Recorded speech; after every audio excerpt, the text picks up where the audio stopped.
Vă salut, dragi prieteni, și bine ne-am regăsit la un nou videoclip. Foarte mulți dintre noi, cei mai norocoși aș putea spune, deținem o casă. Iar această casă de obicei vine la pachet și cu un spațiu verde aferent. O suprafață de teren pe care putem să o folosim sub diferite scopuri ale noastre individuale. Acum, foarte mulți dintre noi sunt 100% siguri că prin natura noastră simțim nevoia ca să înnobilăm acest spațiu verde cu diferite plante, indiferent de natura lor. Fie că vorbim despre arbuși, fie că vorbim despre legume, fie că vorbim despre pomi fructiferi, noi tot timpul simțim această dorință și este un lucru firesc, pentru că Dumnezeu ne-a lăsat pământul pentru a-l cultiva, pentru a-l munci, iar noi să ne bucurăm de roadele lui. Ei bine, sunt 100% sigur că foarte mulți dintre dumneavoastră ați ales să plantați pomi în curtea dumneavoastră.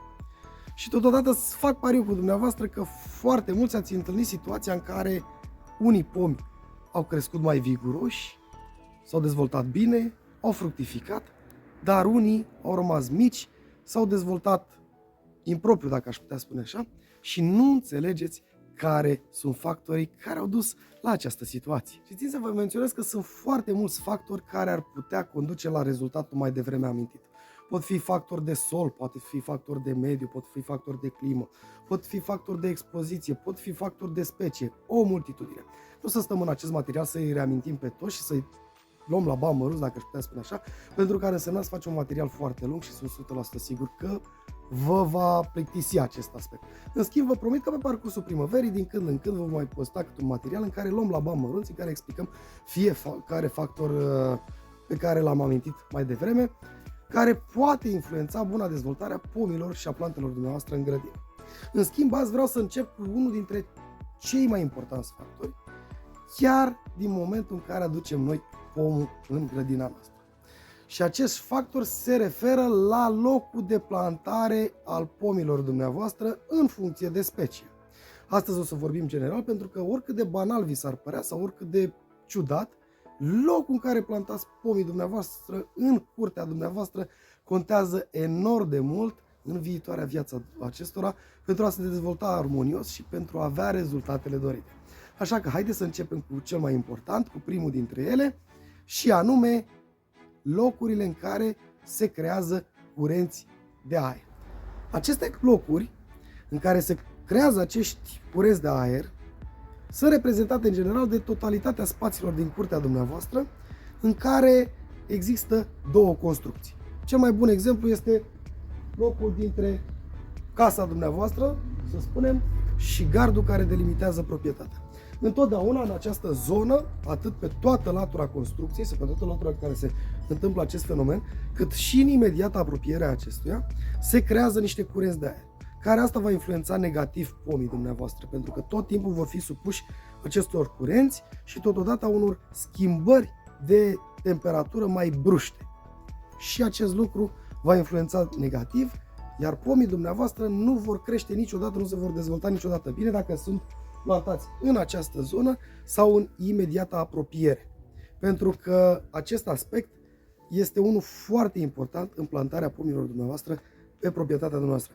Și să nu mai vorbim de specii. Niciodată aș putea spune că speciile care iubesc climele, influențele mediteraneene, cum ar fi caisul, persicul, nectarinul, migdalul, cireșul, vișinul, le-am mai enumerat 1000 de ori, așa, să fie plantate în această zonă. Dar totodată nici celelalte specii. Pe locul 2 stăm puțin aplicați, scuzați deranjul din spatele meu, dar așa este într-o gospodărie de om. Aș putea spune că un alt loc nepropice plantării pomilor dumneavoastră sunt locurile în care aveți acumulări ale apei pluviometrice. În cazul de față, pe sub terasa mea, trec niște aducțiuni care strânge apa de ploaie și le duce în grădină. Ei bine, trebuie să știți că nici în aceste zone nu este indicat să plantăm pom, pentru că în imediată apropiere a acestor zone în care se strânge foarte multă apă pe proprietatea dumneavoastră, se întâmplă un fenomen de gleizare. Nu intrăm în detalii. Ei bine, deși plantelor le este necesară apa, iubesc apa, o cantitate prea mare le poate face rău. Și de aceea, rădăcinile se vor sufoca sau cel puțin pomul dumneavoastră nu se vor dezvolta corect. Iar acest loc, în zonele în care se strânge apă pluviometrică sau de orice altă natură, ar fi bine să nu plantați niciun pom.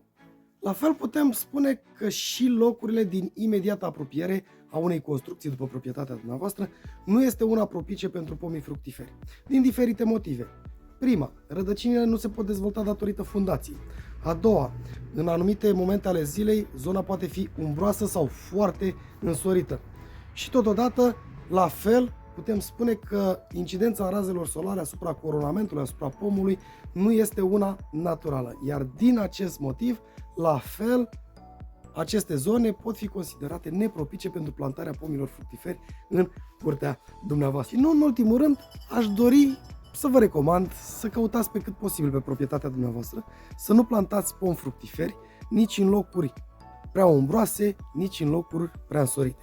Pentru că chiar dacă nu vă dați seama sau nu ne dăm seama, în aceste zone se formează niște microclimate la nivel de câțiva metri pătrați. Și acest lucru poate influența pomii dumneavoastră într-un mod bun sau într-un mod rău.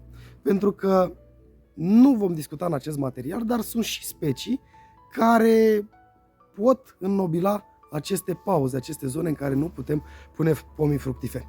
Totodată, țineți foarte mult cont de alți pomi din zona în care dumneavoastră plantați. Dacă aveți un arbore bătrân, un nuc, un cireș, un brad, ceva conifere, nu plantați pomi în apropierea lor, pentru că aceștia le vor face rău, îi vor usca, dacă aș putea spune așa, iar dezvoltarea pomilor dumneavoastră nu va fi una propice. În schimb, pe scurt, vin în acest material cu o mică completare referitoare la câteva locuri pe care vi le-am prezentat mai devreme și țin să vă spun că acele locuri pot fi înnobilate cu alte specii. De exemplu, în zona în care se strânge apă, puteți planta pomi ornamentali, cei din specia Salix, specia Salcii. În locurile în care sunt mai umbroase, cum am eu în această zonă, de exemplu, puteți planta căpșun, pentru că el iubește întotdeauna locurile mai umbroase. În locurile mai însorite sau în locurile în care radiază soarea, cum este, de exemplu, gardul acesta al meu de metal, puteți planta muri. Chiar dacă aceștia, aș putea spune că iubesc umiditatea oarecum, în anumite zone din țara noastră, mai ales cu această specie de mur domestică pe care a venit, nu ajunge de foarte multe ori la maturare, mai ales cei care locuiți într-o altitudine, pe o altitudine mai mare de 4-500 de metri. Iar acest lucru, un loc însorit, un loc în care căldura radiază, poate ajuta foarte mult arbuștii dumneavoastră și ar fi mult mai multe aspecte, dar o să le discutăm pe scurt în unele din materialele care vor urma. Iar până atunci, eu vă doresc toate cele bune. Și nu uitați! Dacă doriți să sprijiniți munca mea, abonați-vă la acest canal, împărtășiți cu prietenii dumneavoastră materialele mele și chiar dacă pentru dumneavoastră este 100% gratuit, pentru mine cel puțin m-ar ajuta enorm. Vă mulțumesc!